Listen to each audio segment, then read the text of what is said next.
Hi guys, this is Erica from Gokce Capital. Now before I begin, be sure to subscribe to our YouTube channel and turn on notifications. At one point, Bill Pennington's home flooded every year for 3 years straight. And these were not a foot of water in my basement floods. These were the entire contents of my home, drywall and all, are in my lawn kind of floods. This was the kind of flooding that caused Bill and his family to take refuge in the attic for 6 hours straight. Yet despite the devastation, each year Bill rebuilt, 3 times in a row. Why? Let's find out at the end of this video.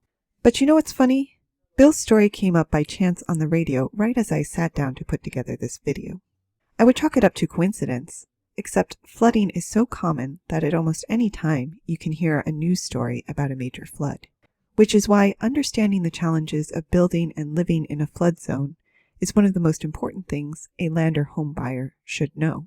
So in today's video, we're going to cover the top things that you should be aware of if you are purchasing land in a flood zone. Number 1. Flood zones are geographic areas that FEMA, or the Federal Emergency Management Agency, has defined according to levels of flood risk. What this means in reality is that almost every property will have a designated flood zone. But when we think of flood zones in the context of a property being at high risk of flooding, we're really talking about special hazard flood zones. So number 2, special hazard flood zones are those zones classified by FEMA as having a 1% annual chance of being flooded. Now this may not sound like a huge risk, but keep in mind that the flood we are talking about is the sort of flood that is going to cause hundreds of thousands of dollars in damage. And a 1% annual chance equates to about a 1 in 4 chance of being flooded over the course of a 30-year mortgage. Thus, in those areas classified as special hazard flood zones, you are required to purchase flood insurance if you get a federally backed mortgage. Number 3. Special hazard flood zones are the zones that we traditionally think of as being areas of concern for flooding. But just because your property isn't in a special hazard flood zone doesn't mean you aren't at risk. According to one statistic I read, about 25 to 30% of flood insurance claims in any year are made for properties in one of the less hazardous flood zones. In fact, one of my first jobs when I moved to New York City was working in Hurricane Sandy recovery. And I was working on recovery 3 years after Sandy had passed. And even still, there were neighborhoods that we would go to where at least 50% of the homes had not been repaired. In many of these neighborhoods, the vast bulk of homeowners did not have flood insurance because they were not in a mapped special hazard flood zone. So sadly, the bulk of these homeowners simply did not have the means to repair their properties, and in some extreme cases had even simply walked away from the property. Number 4. Now, even though a special hazard flood zone is considered an area at high risk of flooding, it is still definitely possible to build on a property that is located in such a zone. But there are some things to keep in mind. The first thing, as we've already mentioned, is that you should get flood insurance, and you may also be required to get flood insurance if you need a mortgage. If you are constructing a new building, you will also want to elevate your structure above the base flood elevation. And this is the projected height of the floodwaters for a major flood. You'll want to do this for 2 reasons. First, it'll help lower your flood insurance premiums, but perhaps more importantly, it will protect your home from major damage when or if the property is flooded. However, if you are buying an existing structure and elevating it is not practical or feasible, you can also try to flood-proof the first floor of the property. And there are several ways that you can do this, but you would want to speak with an engineer to help you find the right flood-proofing strategy for your property.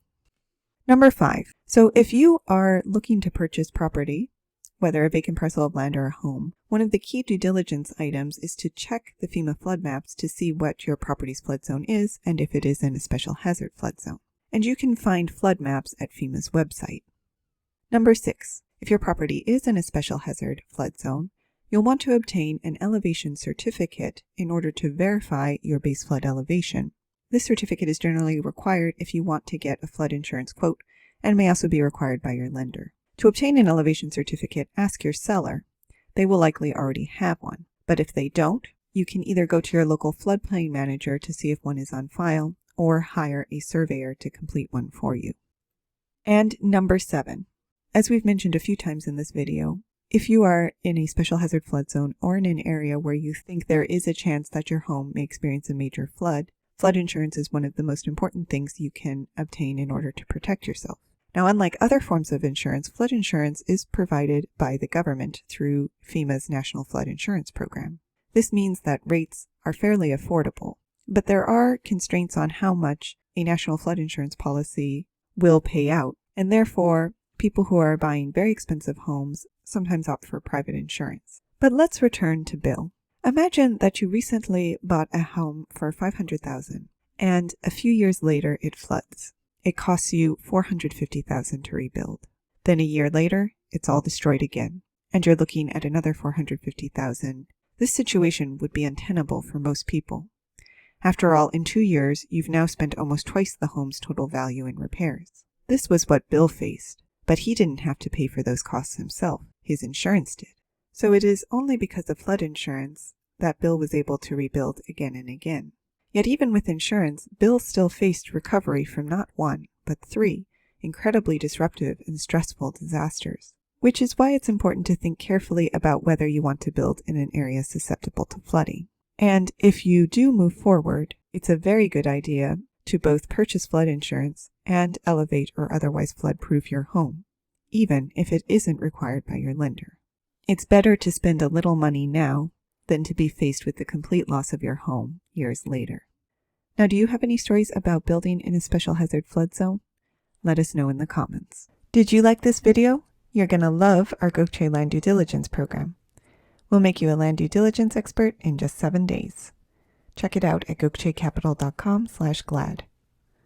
And while you're at our website, don't forget to explore our $1 down properties at gokcecapital.com/listings. Finally, don't hesitate to reach out with any questions. You can email, call, or text, and we will respond as soon as possible.